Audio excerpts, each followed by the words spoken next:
सभी को याद होते हैं और लगभग सभी ये लिखेंगे, जी तो फिर इससे कोई पॉजिटिव इफेक्ट नहीं जाता। अगर आपको कुछ अलग याद है, मतलब आप जी कुछ अलग याद कर सकते हैं, कि आपको ऐसे, आपका जो नेचर है कि आपको बहुत सारी चीज याद रहती है इस तरीके की अलग, तो जी। अलग है तो आप बिल्कुल लिखिए। उससे आपको क्या है, 1 2 नंबर 3 नंबर एक्स्ट्रा मिलेंगे, आपका कुछ भी अलग दिखेगा आपको मिलेंगे। और ओके। ये अच्छी बात है लिखने की, लेकिन मेरे हैबिट में ये नहीं था कि मुझे याद रहे कि ये सब चीज और कुछ अलग याद रहे। मेरे को सब सब चीज में यही मैं आपको बोलना चाहता हूँ कि हर चीज को आप थोड़ा डिफरेंट करने की कोशिश कीजिए, क्योंकि डिफरेंट जब तक नहीं करेंगे आपको दूसरों से अच्छे नंबर नहीं मिलेंगे।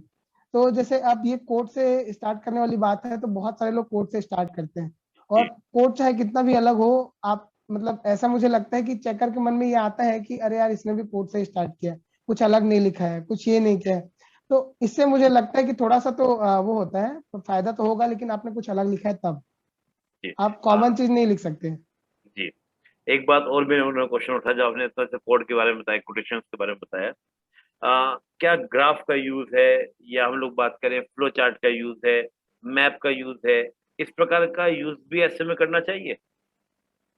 ये सब बिल्कुल करना चाहिए आपको। आइडियल ऐसे नहीं लिखना है, आपको ये दिखाना है सामने वाले को कि इस टॉपिक पे आपको नॉलेज है और आप इसको एक्सप्लेन कर सकते हैं। आप एक्सप्लेन जी किसी भी तरीके से कर सकते हैं, आप चाहे फ्लो चार्ट बनाए, चाहे ब्लॉक डायग्राम बनाए, चाहे जी कोई सी भी मैप बना दे। आपको जी। ये दिखाना है सामने वालों को कि आपको अच्छे से इस मतलब जो टॉपिक है इस पे समझ है और आप इसको एक्सप्लेन कर सकते हैं। ओके, यानी आप कि वो एक। मतलब जो लिटरेचर पे जो ऐसे लिखते हैं, या लिटरेचर जो ऐसे होते हैं जो आइडियल होते हैं, उस तरीके से आपको नहीं लिखना है। जी।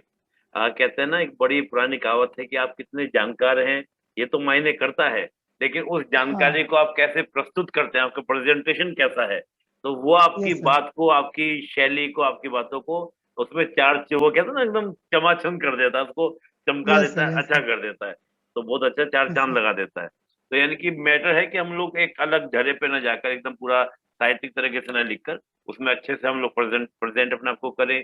ग्राफ का इस्तेमाल, जैसे भी हम लोग बात कर रहे थे गोवर्धन के बारे में, तो क्या फेज में क्या यस रहा, सर। तो आप दिखा सकते हैं 3 फेज बनाकर कि भाई हाँ हाँ, पहले फेज बिल्कुल में सर, बिल्कुल। इतना डेवलप हुआ, फिर इतना डेवलप हुआ, इतना डेवलप हुआ, तो ये बहुत अच्छा रहेगा प्रदर्शन करने में। यस बहुत सर। अच्छे से। आपको मतलब आपको ऐसा लगना चाहिए कि जैसे मेंस में 4 से 5 पेज होते हैं लिखने के लिए, एक एक जी ऐसे को अभी कुछ ट्रेंड थोड़ा बदल रहा है, थोड़ा ज्यादा पेज दे रहे हैं, 2020 में थोड़ा ज्यादा पेज था उनमें से। जी तो आपके पास जगह बहुत होता है जी आपको। और ये भी नहीं करना है कि आप 2 पेज छोड़ के आ गए ऐसे में। जी आपको जी लिखना है जो कि 4 से 4.5 पेज में, आप आखिरी पेज का आधा पेज छोड़ सकते हैं, उसमें कोई दिक्कत नहीं। पर आप पूरा एक पेज छोड़ देंगे तो वो आपके 10 नंबर ऐसे ही कट जाएंगे ऐसे में। जी तो आपको कोशिश करना है कि आपका जो राइटिंग है, जो मतलब जो तरीका है लिखने का, वो आखिरी तक पहुंचे, और जी जी। आपको उनको ऐसा लगना चाहिए कि आपको भरपूर नॉलेज है इस टॉपिक में। Okay okay. आप और चाहे तो और लिख सकते थे इस पे, लेकिन आपने वो सब जो सीमा का ध्यान रिस्ट्रिक्शंस रखा। है जी। इसके लिए रुके हैं। हाँ, ओके ओके, बड़ा अच्छा। हाँ, यानी कि विनोद, जानकारी तो बहुत है, लेकिन मैं शब्द सीमा का ध्यान रखकर अपने शब्दों को ज्यादा खर्च नहीं किया, जितना आपने मांगा मैंने उतने में काम चला दिया। Yes sir, yes sir. जी जी। सर, ऐसे की बड़ी अच्छे से हमारी चर्चा हो गई। सर, अब मैं उस पर बात करना चाहूंगा जिसमें आपके हाईएस्ट मार्क्स आए, आपके अच्छे मार्क्स आए हैं। हालांकि मैं देख रहा था कि आपके सारे पेपर में एवरेज मार्क्स रहे हैं, लेकिन फिर भी सर मन था कि पेपर 6 पर आपसे चर्चा की जाए। तो सर, पेपर यस। 6 पर भी हम चर्चा करते हैं। मैंने ये भी निकाला था कि जिससे जी अभ्यर्थियों जी। को लाभकारी ये भी हो। तो सर, यस। पेपर 6 आपके सामने, सर इसमें दो तीन चीजें मैं डिस्कस करना चाहूंगा सर। एक तो अभ्यर्थियों के सामने बड़ा इशू रहता है जो 2 मार्क्स के हैं, यानी कि जो 30 शब्द हम्म। में है, कैसा उसको हम्म। हैंडल करना चाहिए। फिर अगर हम बात करते हैं इससे बड़े क्वेश्चन, तो उससे थोड़ा सा आप बता चले जाएंगे कि मैंने ये 2 मार्क्स का ऐसे हैंडल किया। कोई भी आप एग्जाम्पल देके बता सकते हैं, जैसा आप चाहें सर, तो थोड़ा सा बच्चों को लाभकारी रहेगा सर ये। Yes sir. तो मैं आपको एक चीज बताता हूँ कि आप किसी भी क्वेश्चन की तैयारी करते हैं तो आप 30 शब्द में लिखने की कोशिश किया कीजिए। जो भी लिख रहे हैं आंसर, वो ओके कोई भी बड़ा आंसर हो, कोई भी छोटा आंसर हो, आपको 30 शब्द में ही लिखने हैं। मतलब आपको ओके कोशिश करनी है कि आपका आंसर जो है वो 30 शब्द में सबसे अच्छा लिखा जाए। ओके। और जब जब आप 30 शब्द में अच्छे से लिखना स्टार्ट कर देंगे तो आप आसानी से 60 कर सकते हैं उसको। उसको 175 वर्ड तक भी लेके जा सकते हैं, अगर आपको 30 शब्द ओके। में बहुत अच्छे। जी सर, बड़ा अच्छा कि आप स्टार्ट करें 30 वर्ड से, और फिर उसको आप कितना भी बड़ा कर सकते हैं, कोई इशू नहीं होगा। यानी कि 175 तक भी जा सकते हैं। बहुत अच्छा सर। ये सर, तो आपको सबसे पहली क्वेश्चन प्रैक्टिस तो यही करनी है कि आपके आंसर 30 शब्द में सबसे अच्छे लिखे जाए। जी तो जी जब आप ये करेंगे तो आपको ये प्रैक्टिस हो जाएगी कि आप 30 शब्द को 60 में भी खींच सकते हैं, 60 को आप 100 में भी खींच सकते हैं, वो आपके ऊपर है, आपके लिखने की स्किल के ऊपर है, वो स्किल आ जाती है आप लिखेंगे तो। लेकिन आपके 30 शब्द के जो आंसर्स हैं वो सबसे अच्छे होने चाहिए। ओके सर, हम कोई एग्जाम्पल दे सकते हैं सर इसके लिए, अगर छोड़ सके ना बच्चों को क्लियर हो जाए इसके अभ्यर्थियों को। यस सर, मैं जैसे कि आपको एक ये बताता हूँ, जो थर्ड क्वेश्चन है, देखिए आप 2 नंबर वाले पे, जी तो सत्कार्यवाद से आप क्या समझते हैं? जी जी जी सर। तो सत्कार्यवाद पे एक ऐसा लिखा जा सकता है कि जो मतलब कार्य जो है ये कार्य कारण परिणाम से रिलेटेड है, ये मतलब जो क्वेश्चन है। और जी इसमें ये कहा जाता है कि जो कार्य है वो कारण में निहित होते हैं। जी ठीक। बिल्कुल। तो इस पे आप क्या लिखेंगे, जो ये 30 शब्द के आंसर होंगे, इस पे आप ये लिखेंगे कि सत्कार्यवाद किस दर्शन से जुड़ा हुआ है, दूसरा कार्य कारण परिणाम से रिलेटेड है, और कार्य कारण में निहित होता है, इसका जो बेसिक फिलोसफी इसके पीछे वो लिखेंगे। आपके जी 30 शब्द में इतने इतने में हो जाएंगे। लेकिन जब आप इसको 60 में लिखने जाएंगे, तो जी 60 में लिखने जाएंगे तो आप इसके साथ फिर इसमें एविडेंसेस भी देंगे, जो 4 एविडेंसेस है, जैसे कि सत्य कारण से ही सत्य का मतलब कार्य बन सकते हैं, इसलिए वो उस पे मतलब जो कार्य है वो कारण में निहित होते हैं। जी और ऐसे करके 4 एविडेंस है जो दिया गया है, मतलब जी जब आप फिलोसफी की जब क्लासेस पढ़ेंगे तो आपको पता जी चल जाएगा कि उसमें लिखा हुआ है ये चीज। जी तो जी। आप जब 60 वर्ड में जाएंगे तो आपको ये लिखना पड़ेगा। और जब ओके। आप इसको और खींचना चाहते हैं, जब 100 में जी जाना चाहते हैं, तो इससे रिलेटेड जो फिलोसफी है उसको भी बीच में डालिए, कि जैसे सत्कार्यवाद जो है वो मैं एकदम रिटेन नहीं कर पा रहा, पर शायद ये बौद्ध धर्म से रिलेटेड, नहीं सांख्य धर्म से रिलेटेड है, सॉरी। तो जी जी ये जो बात है, जैसे सत्कार्यवाद है, तो आप इसको सत्कार सांख्य दर्शन से भी उसको रिलेट कर सकते हैं। तो जो 100 शब्द के आंसर है वो आप आसानी से लिख लेंगे, अगर आपको 30 शब्द के आंसर की प्रैक्टिस है। जी। तो बड़ा अच्छा सा आपने बताया, और सबसे बड़ी बात थी कि आपने एक ही टॉपिक को लेबोरेट करके बताया कि अगर 30 वर्ड में लिखना है यस इसी सर। टॉपिक को कैसे लिखना है, 60 में लिखना है तो कैसे लिखना है, 100 में कैसे, और फिर इसको 175 तो भी जा सकते हैं चीजें, तो हम यस बढ़ाते सर। चले यस जाएं, सर। चीज करते चले जाए। सर अगर थोड़ा सी बात हम्म। करें, जैसे हम लोग 175 वर्ड की बात करते हैं तो 2 मार्क्स की हुई, 60 वर्ड में हमने बात हम्म। की, तो सर पॉइंट फॉर्म ज्यादातर कहाँ पर यूज करना चाहिए, 30 वाले में, 60 वाले में, 100 वाले में, इसके अलावा 175, 125, कहाँ पर समय यूज करना चाहिए सर हमारे पास? सर ऐसा है कि जो क्वेश्चंस है वो उसके नेचर पर डिपेंड करता है कि क्वेश्चन किस तरीके का पूछा गया है। जी। जैसे पेपर 6 में आप मेरे हिसाब से कहीं पर पॉइंट का यूज नहीं कर सकते हैं, मतलब ओके। जैसे जब तक वो विशेषताएं नहीं पूछा है या फिर उसके कारण नहीं पूछा है, तब तक जी आपको पॉइंट फॉर्म यूज नहीं करना चाहिए पेपर 6 में, क्योंकि ये पूरा जी पेपर जो है वो मतलब फिलोसफी थोड़ा क्या बोलना चाहिए कि थ्योरेटिकल टाइप का पेपर है, इस पे आप जी फैक्चुअल नॉलेज नहीं दे सकते। जी जी तो पेपर 6 में मेरे को ऐसा लगता है कि जब तक कारण या विशेषताएं ना पूछा जाए, तब जी तक आप पॉइंट का यूज ना करें। जी सर। और जैसे पेपर मैं आपको एक एग्जांपल देता हूँ कि जैसे क्वेश्चन कभी कभी आ जाते हैं, जैसे पेपर 5 में ये आ गया कि आप बजट के जो मुख्य बातें हैं उसको बताइए। और जी ये 15 नंबर का क्वेश्चन है जो 175 मार्क्स में आते हैं सीधे सीधे। जी जी जी तो फिर आप इसमें ये करेंगे कि आपको ये करना पड़ेगा कि जो 15 पॉइंट कम से कम आपको देने होंगे उस आंसर में, जी 175 वर्ड में आपको जी मिनिमम 15 पॉइंट देने होंगे। आप और ज्यादा जानते तो बहुत अच्छी बात है, पर आपको जी 15 पॉइंट देने होंगे। जी और इस तरीके के क्वेश्चन में आपको पॉइंट फॉर्म में ही लिखना पड़ेगा, कि अगर उसने पूछा है कि जो बजट है उसके मुख्य प्रावधान क्या है, कुछ कुछ आप जी बताइए, तो जी। आपको पॉइंट में ही लिखना पड़ेगा। तो ओके। ये क्वेश्चन के नेचर पे भी डिपेंड करता है सर, कि जैसे और एक क्वेश्चन जैसे आता है कि पीडीएस क्या है, उसके मतलब पीडीएस क्या है, मान लीजिए आपको 30 शब्द में दिए, जी तो पीडीएस में आप ये बताएंगे कि पब्लिक डिस्ट्रीब्यूशन सिस्टम जो है वो गरीबों और वंचित लोगों को मतलब जो खाद्य पदार्थ है उसको रैशनल रेट्स पे प्रोवाइड कराने की एक स्कीम है। जी इसके द्वारा हम लोग जो फूड सिक्योरिटी एक्ट 2012 छत्तीसगढ़ सरकार ने लागू की थी, जी उसको हम इम्प्लीमेंट करने की कोशिश करते हैं। जी तो जी आपने 30 शब्द में ये कहा, अगर आपको इसी में 60 शब्द लिखने हैं तो आप ये बताएंगे कि इसमें बीपीएल एपीएल और किसको किसको इंक्लूड किया गया है, और इसमें जो प्रायोरिटी है वो किसको दी गई है। जैसे प्रायोरिटी सेक्टर है, एक बीपीएल सेक्टर होता है, एक एपीएल सेक्टर होता है, तो इसमें आप ये बताएंगे। जी और अगर इसको आपको 175 वर्ड्स में लिखना है, इसी क्वेश्चन को आपको 175 वर्ड्स में लिखना है, जी तो आप क्या करेंगे कि जो पीडीएस है उसकी आप एक डेफिनेशन बताएंगे। आप 3 लाइन पे, 3 से 4 लाइन पे आप एकदम बेसिक डेफिनेशन बताएंगे कि जी पीडीएस है क्या, कब से स्टार्ट हुआ, इसमें जो फूड सिक्योरिटी एक्ट है उसको हम जी इम्प्लीमेंट करने की कोशिश कर रहे हैं। और उसके जी बाद इसको एनालाइज करेंगे कि आपने इसमें पॉजिटिव क्या दिखते हैं और इसमें आपको नेगेटिव क्या दिखते हैं। जी आप पॉजिटिव नेगेटिव बता लिए, उसके बाद फिर एक कंक्लूजन भी देंगे आपको। हर 15 नंबर के क्वेश्चन में या 10 नंबर के क्वेश्चन में कंक्लूजन बिल्कुल ऐड करना है, आपका आंसर पूरा लगना चाहिए।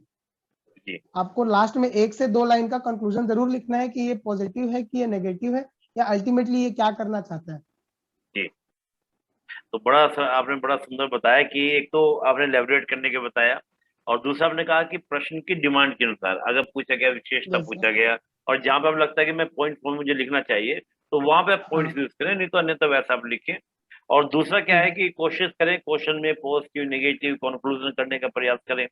यहाँ पर यस भी यस ग्राफ का प्रयोग है, आपका डायग्राम का प्रयोग है, आपका मैप का प्रयोग है, इन सब का, यानी कि बेटर बात यह है कि आपकी अपनी नॉलेज को इतना बेहतरीन प्रदर्शन हो कि इसको लगे कि 5 स्टार में बैठ के मैं फूड खा रहा हूँ।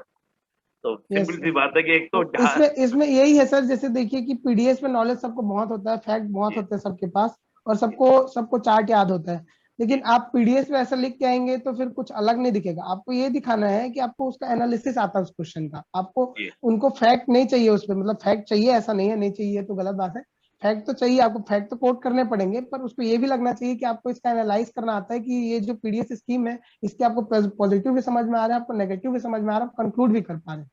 बिल्कुल, और आंसर तभी पूरा दिखेगा जब आप कंक्लूजन लिखेंगे। बिल्कुल। जैसे कहा भी जाता है ना कि फैक्ट्स को केवल कलर के याद रखते हैं, केवल अगर यस सर। फैक्ट्स की बात करें, भाई एक अधिकारी यस का काम है कि जो फैक्ट्स हैं उसको एनालिसिस कर सके, उससे पूर्वानुमान लगा सके, उससे विचार कर सके प्रॉब्लम कहाँ पर है, कहाँ पर हमको काम करना है। वो तभी होगा जब अपने आंसर के अंदर आप सही तरीके से उसका विश्लेषण एनालिसिस कर पाएंगे, और एक भविष्य की संभावना, क्योंकि जाहिर सी बात यस है, सर। प्रॉब्लम बता दी गई, प्रॉब्लम का आप सोल्यूशन ना दिखाएं तो फिर तो नाउम्मीद हैं आप। और प्रशासनिक यस सर। अधिकारी नाउम्मीद नहीं हो सकता, क्योंकि उन्हीं के कंधों पर नहीं हो सकता। पूरे राज्य का, पूरे देश का भार है। बहुत अच्छा से आपने बताया। सर मैं अब थोड़ा सा आपके नोट्स की ओर, जो आपकी डायरी से जो हमें पन्ने यस। मिले हैं, जो वो कहते हैं ना कि चौपड़ की डायरी के पन्ने, तो वो पन्ने सर मैं दिखाना चाहूंगा, और थोड़ा सा आप बताएंगे सर उसमें भी कि आपने कैसे उन पन्नों को तैयार किया, आपकी नोट्स यस को यस। बनाने की स्ट्रेटजी क्या थी। थोड़ा सा सर हमें बताएंगे जरूर आप, तो स्टूडेंट्स को इससे भी काफी लाभ मिलेगा सर। तो ये यस। हमारे सामने हिमांशु सर के नोट्स हैं, सीजीपीएससी के मेंस के जो डायरी के, हिमांशु सर की और डायरी से हमने लिए हैं। तो दोस्तों बात करते हैं, पहले सर ने ऐसे का एक हमको बना के दिया है कि ये नोट्स मैंने ऐसे के लिए रखा हुआ था। तो हेलो। सर ये बताएंगे आप हमें थोड़ा सा कि ये नोट्स जो आपने बनाए थे, तो इन नोट्स को सर आपने कैसे तैयार किया, आपकी क्या तरीका था, तो थोड़ा सा अपने नोट्स के बारे में तो जरूर बताइए सर। Yes yes. जैसे ऐसे की तैयारी करने के लिए आपको ज्यादा ये नहीं होना है कि आप रोज मतलब आपको हफ्ते हफ्ते में एक आध ऐसे लिख लेने चाहिए कभी जब तैयारी कर रहे हैं आप तो। पर यदि आपके पास टाइम कम है तो आप पूरा ऐसे नहीं लिखते, आपको सिर्फ उस पर फैक्ट लिखने चाहिए, जो उसमें फैक्ट्स हैं जो आप कोट करने वाले हैं किसी भी क्वेश्चन में, तो आपको हम्म, फैक्ट की एक लिस्ट बनानी चाहिए। पहले तो ये सबसे जरूरी बात है कि आपको एक फैक्ट लिखना चाहिए। एक जैसे कोई सा टॉपिक है तो उस पे रिलेटेड जितने भी फैक्ट आप लिख सकते हैं वो लिख लीजिए जी, रफ कार्य में, ठीक है। और दूसरा चीज ये है कि आपने जब ऐसे लिखना स्टार्ट किया है तो आपको 4 तरीके के इंट्रो और 4 तरीके के कंक्लूजन आने चाहिए, क्योंकि आपको 4 ऐसे लिखने हैं। तो आपको 4 कंक्लूजन और चार चार टाइप के इंट्रो आने चाहिए। जैसे कि मैं आप बताने की कोशिश करता हूँ, जैसे नीचे जी, मैंने लिखा हुआ है इंट्रोडक्शन में कि पहला लिखा है मैंने कॉन्स्टिट्यूशन बेस्ड, दूसरा न्यूज आर्टिकल बेस्ड, तीसरा क्वेश्चन आंसर फॉर्म, चौथा कोड्स बेस्ड। मतलब जैसे आप 4 ऐसे लिखने वाले हैं तो चारों का इंट्रोडक्शन थोड़ा अलग होना चाहिए। जैसे कि पहले ओके, कॉन्स्टिट्यूशन बेस्ड ऐसा लिखा है, जैसे जी, मान लीजिए कि आपको राइट टू प्राइवेसी पे अगर कुछ आ गया या जी, प्राइवेसी से रिलेटेड कुछ भी आ गया क्वेश्चन, तो आप कॉन्स्टिट्यूशन को सीधे सीधे कोट कर सकते हैं कि आर्टिकल 19 में हमारे पास जो freedom of speech and expression दिया हुआ है उसके अनुसार हमको ये मिला है और हम इसके पालन के लिए ये कर रहे हैं। जी, तो ये एक तो ये तरीका हो गया। दूसरा जो है जैसे न्यूज आर्टिकल बेस्ड है, अगर मान लीजिए कि नक्सलिज्म पे या टेररिज्म पे कुछ आ गया क्वेश्चन, तो आप कोई सा भी न्यूज आर्टिकल जो आपने रिसेंटली पढ़ा हुआ है वो आप कोट कर सकते हैं, जो अभी ओके, एकदम बर्निंग इशू है। जी, तो जी, इंट्रोडक्शन आप ऐसे भी दे सकते हैं। तीसरा जी, क्वेश्चन आंसर फॉर्म है, तो आपने एक तरीके जैसे कोई सा क्वेश्चन मतलब आपके पास ऐसे है तो आप स्टार्टिंग में 1-2 लाइन डेफिनेशन जैसा बता के कि क्या है, उसका तो क्वेश्चन कर सकते हैं सीधे। जो पढ़ने वाला है उसके मन में क्वेश्चन पैदा कर सकते हैं कि ये हो क्यों रहा है, जी, और उसके आंसर उसके बाद आप 4-5 क्वेश्चन, 4-5 मेरे हिसाब से अगर आपने क्वेश्चन आंसर फॉर्म में इंट्रोडक्शन लिखा है तो उसी इंट्रोडक्शन में 5 से 6 क्वेश्चन आप सीधे सीधे दाग दीजिए, सीधे जी, गोले छोड़ दीजिए आप उसमें। ताकि सामने वाले को ये लगे कि आगे ये क्या बताने वाला है और इसको जी। समझ आए कि नहीं ये इस पे बात करने वाला है ये। ओके तो ओके। इंट्रोडक्शन आपका ऐसा ही होना चाहिए कि आप जो जी पूरे ऐसे में बात करने वाले हैं उसका ब्रीफ ऊपर होना चाहिए। जी और जैसे कोड बेस्ड है, जैसे आपने बताया कोड बेस्ड में कि कोई सा भी कोड आप बेस कर मतलब वो कर सकते हैं और उसके बाद उसको एलाबोरेट करके उसके बाद फिर आप आगे चल सकते हैं। जी, पूरे ऐसे की झलक दिख जाए आपके इंट्रो में। Yes sir. हाँ, और 4 तरीके के इंट्रोडक्शन होने चाहिए। आप 4 तरीके के इंट्रोडक्शन तैयार कर सकते हैं, आराम से तैयार कर सकते हैं। आपका मेन फोकस यही होना चाहिए। बिल्कुल। यानी कि सर आपके जो और ऐसे का पेपर आपने लिखा कॉपी जो है उसमें वैरायटी यस सर। दिखनी चाहिए। मतलब ये नहीं चाहिए कि हाँ एक जैसी आपको दिखी है डिश कि बस सब पूरी दालें बना के रख दी है। दाल है, मिक्स वेज है, हाँ सब दिखनी चाहिए उसके अंदर। बहुत हाँ, अच्छा तो सर। उसके बाद फिर आपको क्या करना है, जब बॉडी लिखना है तो बॉडी के लिए आपको कनेक्टिंग वर्ड्स की प्रैक्टिस होनी चाहिए। जैसे कि मैंने यहाँ लिखा हुआ ओके। है connecting words like more over, how ever, although, in spite, despite. तो जी ये जी आपको कनेक्टिंग वर्ड आने चाहिए कि जैसे आपने पैराग्राफ चेंज किया तो आप पैराग्राफ चेंज करें तो उसको कनेक्ट कैसे कर रहे हैं। जी। तो इन सब वर्ड्स की प्रैक्टिस जरूरी है। और उसके बाद फिर जैसे कि अब नीचे मैंने लिखा है कि कंक्लूजन, तो इसमें भी आप 4 वर्ड चुन लीजिए, आपको जो अच्छा लगता है, मतलब 4 वर्ड जी। चुन लीजिए कि आप कंक्लूजन का जो पैराग्राफ है वो स्टार्ट कैसे करेंगे, कि जैसे ऑल इन ऑल, ओके। या फिर जी ब्रीफली, या फिर कंक्लूसिवली, या फिर समराइजिंग। ऐसा आपको 4 वर्ड कीवर्ड आना चाहिए ताकि उसको ओके। लगे कि ये मतलब जो है वो तैयारी के साथ बैठा था और तैयारी के साथ लिखा है इसने, ऐसे की प्रैक्टिस की है। तो बिल्कुल बिल्कुल। ये सब जो प्रैक्टिस है ये कोई नहीं बताता है, ये सब करना चाहिए। क्योंकि जी जी मुझे जो दिक्कत आई थी एग्जाम के टाइम पे, तो मैं जब ऐसे लिखता था तो मेरे को कनेक्ट करते नहीं बनता था दो जो पैराग्राफ है। जी और जी। कभी कभी ये होता था कि मैंने जो मोनोटोनस ऐसे लिख दिए कि 4 ऐसे लिखे, चारों के इंट्रोडक्शन एक जैसे और ओके। चारों के कंक्लूजन एक जैसे हैं। ओ। तो इस पे आपको वर्क करना पड़ेगा।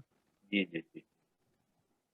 ये वाकई में सर आपने बड़ा अच्छा बताया क्योंकि मैं देखा हूँ कि काफी अभ्यर्थी क्या करते हैं, एक पैटर्न बना लिया ऐसे लिखने का और उस पर लिखते चले जा रहे हैं। लेकिन आपने बहुत अच्छे से यस बताया कि हम कुछ तरह से यूज करेंगे तो ज्यादा बेटर नंबर लिखेंगे। सर इधर भी आपने यस। कुछ लिखा हुआ है सर, कंक्लूजन में 3 पॉइंट हाँ, आपने लिखे ये हुए हैं। मैंने ये इसमें जी मैंने बताया कि जैसे पॉजिटिव नेचर तो होना चाहिए आपके कंक्लूजन में। और जी जी दूसरा है कि आप एक ऑप्टिमिस्टिक क्वेश्चन पूछ सकते हैं उनसे, जो पढ़ रहे हैं उनसे एक क्वेश्चन पूछ सकते हैं कि आगे और क्या। अगर जी आपको मतलब आपने होप आपको होप दिखाना है कि जैसे जी आगे इसके साथ और क्या हो सकता है, ये देखने वाली बात होगी।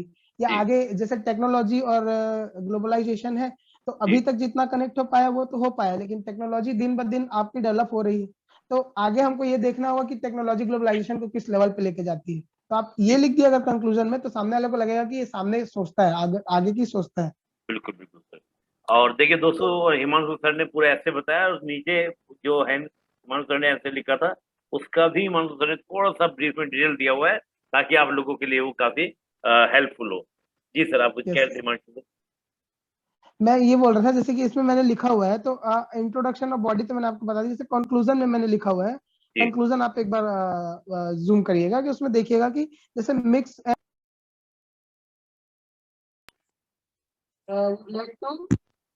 एक सेकेंड थोड़ा जूम करिए। जी जी। हो गया सर। तो इस पे मैंने लिखा हुआ है कि आप मिक्स तरीके से लिख सकते हैं इसको, क्योंकि टेक्नोलॉजी जी ऐसा चीज है जो आदमी को पॉजिटिव अप्रोच तो दे रहा है, डेवलपमेंट तो हो रहा है, लेकिन जी टेक्नोलॉजी है जो ह्यूमन को है वो पूरा रिप्लेस कर चुकी है। मतलब जी आप ये देखिएगा कि टेक्नोलॉजी के कारण ही हम आज जो है मशीन्स यूज कर रहे हैं, ना जी कि मतलब ह्यूमन जो रिसोर्सेज है उसको यूज कर रहे हैं। तो इससे क्या हुआ, बेरोजगारी बढ़ा है। तो आप ये बता सकते हैं कि टेक्नोलॉजी जो है वो आज डेवलप तो कर रही है, लेकिन ये देखने वाली बात होगी कि फ्यूचर में और किस लेवल तक ह्यूमन को रिप्लेस करेगी। जी जी आज हम एआई के उसमें टेक्नोलॉजिकल डेवलपमेंट कर रहे हैं, जैसे मतलब आर्टिफिशियल इंटेलिजेंस है, उस पर हम जी डेवलपमेंट कर रहे हैं। तो ये जी आदमी की तरह सोचने वाली जो मतलब जो फैक्ट है उसको हम बढ़ा रहे हैं। तो जी आगे ये भी हो सकता है कि आप इस तरीके से आप बढ़ा लें अपना जो टेक्नोलॉजी है, कि जी। आदमी का यूज ही ना हो, आदमी के दिमाग का यूज ना हो, आप एआई से ही ओके। सारे काम कर ले। तो जी ये जी। देखने वाली बात होगी कि हम कितने डेवलप कर सकते हैं आगे। बिल्कुल बिल्कुल। आप कंक्लूजन में ये लिख सकते हैं, आप बिल्कुल जी। थोड़ा सा नेगेटिव डाल सकते हैं कि इससे हमारे पे असर पड़ रहा है, लेकिन लास्ट लाइन में ये लिख लीजिए कि टेक्नोलॉजी जो है वो ह्यूमन को सपोर्ट करने के लिए डेवलप हो रही है। Okay okay. तो ये बड़ा अच्छा रहेगा सर, पॉजिटिव नेगेटिव बोलते हुए। और लास्ट में आपकी यस सर। टेक्नोलॉजी ह्यूमनिटी के डेवलपमेंट के लिए बहुत ही लाभकारी है। यानी कि पॉजिटिव हाँ। एटीट्यूड आपको रखना है पूरे ऐसे के अंदर। ये आपने यस सर सर, यस विशेष सर। बात रखी, निगेटिव नहीं होना चाहिए ज्यादा कि कुछ नहीं हो हम्म। पाएगा, सब गड़बड़ है, सब गलत है, ये गलत है। अ, हाँ, ये चलिए। गलत है। हाँ, अभी सबने ऐसे की बात की। अभी पेपर 6 का सर आपका नोट्स आपने दिया फिलोसफी का, तो उसके लिए पहले तो यस आभार आपका सर, आपने ये नोट्स अपने निकाले। सर बताइए सर, यस नोट्स जैसे आप बनाते थे, जैसे आपने प्लेटो का सद्गुण सिद्धांत पढ़ा है, और मैंने भी सारे यस नोट्स पढ़े, क्योंकि मेरा भी जब यस तैयारी करता था तो पॉलिटिकल साइंस फिलोसफी मेरे ऑप्शन हुआ करते थे, तो मैंने यस सब यस। पढ़ा है। लेकिन आपने बड़ा ब्रीफ में बड़ा सुंदर सा, क्योंकि मैं तो 10-10 15 पेज में बनाया था प्लेटो का, तो आपने बड़ा प्यार से बनाया। तो इसको आपने क्या चीज सोचकर नोट्स को ब्रीफ किया, थोड़ा सा इस बारे में बताइए सर थोड़ा। देखिए, फिलोसफी जो ऐसा सब्जेक्ट है उसके 6-6 7-7 पेज, जैसे प्लेटो का सद्गुण सिद्धांत जो लिखा है जी उसका 6-6 7-7 पेज, 8 पेज, 10 पेज आपको नोट्स मिलेंगे। आपको मतलब बिल्कुल इतना बिल्कुल। नोट्स मिलेगा और इतना ज्यादा है कि आप इसको मतलब मेमोराइज नहीं कर सकते एग्जाम में। जी जी तो आपको ये करना है कि जैसे आपको 30 शब्द में जो आ गए, मतलब मान लीजिए कि प्लेटो का सद्गुण सिद्धांत जो है 30 शब्द में आ गए, जी तो आपको क्या लिखना है, सिर्फ यही आपको सोचना है कि आप 30 शब्द के आंसर जो है वही जी आपको प्रिपेयर करने हैं। तो मैंने इसमें यही लिखा हुआ है कि जैसे अगर मेरे पास 30 शब्द में आ गए तो मैं क्या लिखूंगा। जैसे इसमें लिखा, प्लेटो ने सद्गुण सिद्धांत में समाज का स्तरीकरण कर कर्तव्यों की व्याख्या करते हुए सामाजिक और राजनीतिक न्याय की स्थापना करने की कोशिश की है। जी तो इसमें कीवर्ड ये है कि जो न्याय लिखा हुआ है नीचे और जो जी प्लेटो का सद्गुण सिद्धांत है जी वो एकदम मैच करता है। जो प्लेटो का सद्गुण सिद्धांत है उसका जो सर्वोच्च सद्गुण है वो न्याय ही है। जी बिल्कुल। तो अगर 30 शब्द में आ गया तो आपको वो जो न्याय लिखा हुआ है जो पहला ग्राफ में 2 नंबर के, उसको जी आपको लिखना बहुत जरूरी है। जी जी तो आपने ये क्या दिया कि आपने 3 तरीके से ये जो मैंने लिखा है नोट्स में, ये 2 पैराग्राफ है। अगर 60 शब्द में आ गए तो मैं ये लिखूंगा, और अगर 15 शब्द में आ गए तो ये जो फ्लो चार्ट मैंने बनाया हुआ है नीचे, जैसे जी सत्ता जो है इच्छा की, भावना की, बुद्धि की, कर्तव्य जो है व्यवसाय होता है, इच्छा की, जी भावना वालों का युद्ध होता है, बुद्धिजीवी वालों का दार्शनिक या बुद्धिजीवी होते हैं। और जी उसके बाद बताऊंगा कि उनके लिए सद्गुण क्या क्या है, जैसे संयम, साहस और विवेक। तो आप अगर 15 नंबर पे ये क्वेश्चन आ गया तो आप ये जो फ्लो चार्ट बना हुआ उसको इलेबोरेट कर सकते हैं। बिल्कुल बिल्कुल। जी तो आपको यही रेडी रहना है कि आपको 30 शब्द में आएगा आंसर क्वेश्चन, तो आपको कैसे लिखना है, बाकी आप सब कर सकते हैं। तो मैं यही करता था कि मैं सिर्फ 30 शब्द के जो तैयारी करता था और उस पर मैं एक फ्लो चार्ट छोटा सा बना लेता था, ताकि मैं इसको अगर बड़े बड़े क्वेश्चन में आ गया तो मैं इसको एलेबोरेट कर सकूं। ओके। यानी कि आपने बहुत अच्छा बनाया कि पहले 30 वर्ड का आपने ये कंटेंट यहाँ से आपका सेट हो गया, आगे फिर आपने यस फ्लो सर। चार्ट बना लिया कि ये अगर 60 से ऊपर आएगा, 60 आएगा तो मैं इसी को लिख हाँ। दूंगा, 60 से ऊपर आएगा तो मैं इसको लेबरेट कर दूंगा। मान लीजिए 100 में यस आता सर। है, 125 में आता है, यस तो सर। Yes sir. 175 में आता है, तो मैं इन्हीं बातों को क्या यस करूंगा, लेबरेट कर दूंगा, एक्सप्लेन कर दूंगा। बहुत बढ़िया यस सर। सर। बड़ा ब्रीफ में बड़ा सुंदर सा नोट्स हो गया, और हमारा 30 से लेके 175 मार्क्स का वर्ड का तैयार हो गया। तो यही सर यस आपने सर। रस्तों में किया हुआ है। जी सर। हाँ, अरस्तु में देखिए सर, मैं इसमें भी एक छोटा सा बताना चाहूंगा कि जी जैसे अरस्तु का कारणता सिद्धांत जो है उसमें कारण जो है वो 4 एकदम मतलब बेसिक कारण है कि उसने 4 कारण दिए थे: उपादान, निमित्त, स्वरूप और लक्ष्य कारण। ये जी 4 कारण दिए थे उन्होंने कि किसी जी भी कार्य और कारण के बीच में संबंध यही होता है कि ये जो 4 कारण होते हैं उसके कारण कार्य कार्य की उत्पत्ति होती है। जी तो सबसे पहले अगर आपके पास 30 शब्द में आता है ये क्वेश्चन, तो आप ये जी लिखेंगे कि अरस्तु का कारणता सिद्धांत इनके कार्य कारण सिद्धांत से रिलेटेड है और जी इन्होंने कार्य की उत्पत्ति के बारे में बताया है। जी और आप बिल्कुल। 30 शब्द में ये बताएंगे कि इनके 4 कारण कौन कौन से होते हैं। आपको पॉइंट में लिखना पड़ेगा कि आप उपादान कारण, निमित्त कारण, स्वरूप कारण, लक्ष्य कारण, 4 कारण होते हैं। जी जी और अगर ये 60 शब्द में आ गया तो आपको उपादान को एक लाइन में एक्सप्लेन करना है, निमित्त को एक लाइन में एक्सप्लेन करना है, स्वरूप को एक लाइन में एक्सप्लेन करना है और लक्ष्य को एक लाइन में एक्सप्लेन करना है। बिल्कुल बिल्कुल बिल्कुल। और अगर ज्यादा आ गया उससे तो आपको जी फिर इसको अच्छे से एक्सप्लेन करना है कि उपादान कारण क्या होता है, कि जिन पदार्थों से मिलकर किसी कारण की कार्य की उत्पत्ति होती है उसको उपादान कारण बोलते हैं। जी और जी अरस्तु के अनुसार जो उपादान कारण है वो सर्वाधिक महत्वपूर्ण कारण होता है किसी भी कार्य की उत्पत्ति में। बहुत बढ़िया सर। देखिए इसमें भी आपने से वही 30 वर्ड का भी बना रखा है, 60 वर्ड का भी बना रखा है, यस इसी सर। में आपका 100 भी हो जाएगा, 125 भी हो जाएगा, 170। 175 यस भी हो सर। जाएगा। बस आपको एक्सप्लेन यस करते सर। जाना है, फिर इन चीजों को थोड़ा एक्सप्लेन कर देना है, हाँ। तो बात हाँ। बन जाएगी। बात यह यस। कि शॉर्ट नोट्स होने चाहिए आपके पास, जिससे आप आगे आप हाँ। एक्सप्लेन अच्छे से कर सके। Yes sir. ऐसे में ये भी नोट्स देख रहा था, देखात भी देख रहा था सर, यस सर। इनमें भी सर आपने ये यही डेकार्ट का तरीका। जो संदेह पद्धति है सर, इसमें मैं आपको एक बताना चाहूंगा। ये जो मैं सोचता हूँ इसलिए मैं हूँ, जो नीचे लिखा हुआ है एक लाइन, जी जी जो सबसे बहुत 2 लाइन पे जो लिखा हुआ है, ये हर बार क्वेश्चन आता है, हर बार आएगा क्वेश्चन। आपको ये तो प्रिपेयर करना ही पड़ेगा। और 8 नंबर से 10 नंबर पे, 15 नंबर पे आते हैं क्वेश्चन। ओके। मैंने 2 मेंस दिए, दोनों मेंस पे क्वेश्चन है अच्छा, मैं सोचता हूँ, और ये हर बार इसलिए लगभग मैं। आता है। जी जी यस सर। तो इस पे आपको खुद ही सोचना पड़ेगा, जो लिखा हुआ वो एक्चुअल में सही है कि आप क्या लिखते हैं, उनको जी थोड़ा अलग दिखना पड़ेगा कि आप क्या सोचते हैं। जी जैसे जी। मैंने उसमें उसमें लिखा हुआ है कि जगत की सारी चीजें भ्रम है और ओके। प्रत्यक्ष भी भ्रम से मुक्त है। उसके बाद क्या है, सभी प्रकार के संदेह किया जा सकता है, लेकिन स्वयं के अस्तित्व के खिलाफ मतलब बस नहीं किया जा सकता। इसमें मैंने लिखा है, सिर्फ एक लाइन में मैंने ये लिखने की कोशिश की है कि इसका एक्चुअल मतलब क्या होता है, और उसके जी बाद जी मैंने कुछ नहीं लिखा है। और ये जी क्वेश्चन जो है 15 नंबर का क्वेश्चन में आया था 175 वर्ड में 2019 में भी, और जी 10 नंबर का क्वेश्चन में आया था 2020 में। जी जी। तो आपको इसमें ये बताना पड़ेगा कि आपने जो जी लिखा है उसका मतलब क्या है। आप एक बार तो बता सकते हैं, जैसे इसमें ये बोलना चाहते हैं जी कि मैं जी सोचता हूँ इसलिए मैं हूँ। इसमें ये देकार कहते हैं कि वो दुनिया की सभी चीजों पे भ्रम कर सकते हैं, उनको मतलब सभी चीजों पे शक हो सकता है कि ये जी रियल है या नहीं, या जी ये सारे प्रत्यक्ष वस्तुएं है या नहीं। जी लेकिन सिवाय एक चीज के कि जो सोचता है उसके, मतलब जैसे वो खुद सोचते हैं तो उनके जी अस्तित्व की पुष्टि उससे हो जाती है कि जी मैं जी सोच रहा हूँ। इसका मतलब यह है कि मेरे अंदर आत्मा है। जी इसका जी मतलब यह है कि मेरे अंदर वो सारी चीजें हैं जिससे आप आगे बढ़ सकते हैं। तो जी इसको आपको एलोबरेट करना पड़ेगा। और ये जो सोचता हूँ मैं हूँ, ये वाला सबसे महत्वपूर्ण क्वेश्चन है सर, ये आता ही है हर बार। जी। इम्पोर्टेंट हो जाता है। बहुत इंपॉर्टेंट है। जी। ऐसे ही आपने ऊपर भी किया हुआ है, पूरा स्टेप्स ही आपने पूरा मतलब आपने देखा कि शॉर्ट में बना के और उसको अपना तय कर यस रखा है कि यहाँ पर 30 वर्ड में आएगा तो मैं यहाँ पे काम कर दूंगा, 30 से बढ़ेगा तो यहाँ पे हो जाएगा, 60 हो जाएगा, और इसी को फिर मैं आगे इलेबरेट कर दूंगा। यस और इसी तरह से आपने सांख्य दर्शन, योग दर्शन, ये सब बनाया हुआ है आपने। Yes sir. बड़ा सुंदर सा नोट है, ब्रीफ में बड़ा छोटा छोटा सा। ये वाकई में ये सर अभ्यर्थियों के मेरा लिए। थोड़ा रफ जैसा बनता है। मैं बहुत नहीं अच्छे से तो नोट्स वोट्स बना के नहीं रखता। मैं मतलब चमका के नहीं रखता। नोट्स की कॉपी रफ ही होनी चाहिए। आप जितना गंदा नोट्स बनाएंगे उतना आपका क्रिएटिविटी होगा, ऐसा मेरे को लगता है। नहीं सर, एक्चुअली क्या होता है सर, नोट्स समझ में आ जाए और अपनी अपनी राइटिंग होती है और बस ब्रीफ में लिखा हो बस तो सर। उतना पर्याप्त है सर। नोट्स तो नोट्स ही होता है। हाँ तो हाँ। मुझे बड़ा अच्छा सर मुझे लगता है कि अभ्यर्थी इस लेक्चर से जो आज आपने हमारे साथ मिलकर दिया, तो ये वाकई में अभ्यर्थी को बहुत ज्यादा उनको लाभ करेगा। और देखा कितना शॉर्ट नोट्स आपने बनाया, उससे कितना अच्छा एलेबरेट करने का तरीका बताया, तो ये अभ्यर्थी को बड़ा लाभकारी। और ऐसे में तो आपने बहुत अच्छे अच्छे पॉइंट्स बताए कि आपको यस बॉडी कैसे लिखनी है। आपका पूरा पहले हम लोग एक पहले बना लें, एक फॉर्मेट बना लें कि मैं इस पर ऐसे लिखूंगा तो मेरा फॉर्मेट ये होगा, जिससे आपको क्या हो, यस बीच में आपको सोचने में दिक्कत ना हो, आपको वो सब वर्ड आपके छूटे नहीं, बॉडी आपकी छूटे नहीं, की पॉइंट आपके छूटे नहीं। तो बहुत अच्छा सर, बहुत अच्छा लगा और आपने समय दिया और इस तरह का आपने पूरा एक लेक्चर बनाया और हम साथ में जोड़कर आपने इसको बताया। तो डायलॉग मंच की ओर से भी और जितने भी एस्पिरेंट्स हैं जो भी इस लेक्चर को सुनेंगे आपके, तो उनके लिए भी लाभकारी, उनकी ओर से ही मैं आपको पहले थैंक यू बोल दे रहा हूँ। तो मुझे पता है कि वो बिल्कुल कहेंगे कि बहुत शानदार सर ने बताया। तो हिमांशु सर आपका थैंक यू बहुत सर। बहुत थैंक यू। धन्यवाद, बहुत बहुत आभार। और फिर मैं उम्मीद करूंगा कि भविष्य में जैसे एस्पिरेंट डिमांड करेंगे तो आप ऐसे हमें समय यस देते सर। रहेंगे। आपका बहुत बहुत आभार यस हिमांशु यस जी। सर।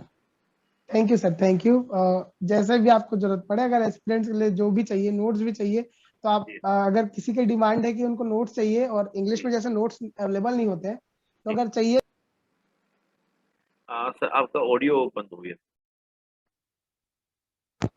जी जी एक्चुअल जी में वो, जी तो मुझे ऐसा लगता है कि अगर आपको नोट्स की जरूरत है और इंग्लिश में नोट्स नहीं मिलते हैं, अवेलेबल नहीं होते, जनरली बहुत मुश्किल है सीजीपीएससी के नोट्स, तो अगर यदि आप लोगों को चाहिए तो आप मैसेज करवा दीजिएगा। मैं बिल्कुल खुशी खुशी दे सकता हूँ नोट्स, कोई ये दिक्कत नहीं मुझे। ये यही भावना कहते हैं ना कि जो जितना फल जितना ज्यादा हो, जो पेड़ जितना ज्यादा उसमें फल होता है वो उतना ही ज्यादा क्या होता है, जुका होता है, वो उतना ही सरल, उतना ही उपलब्ध होता है।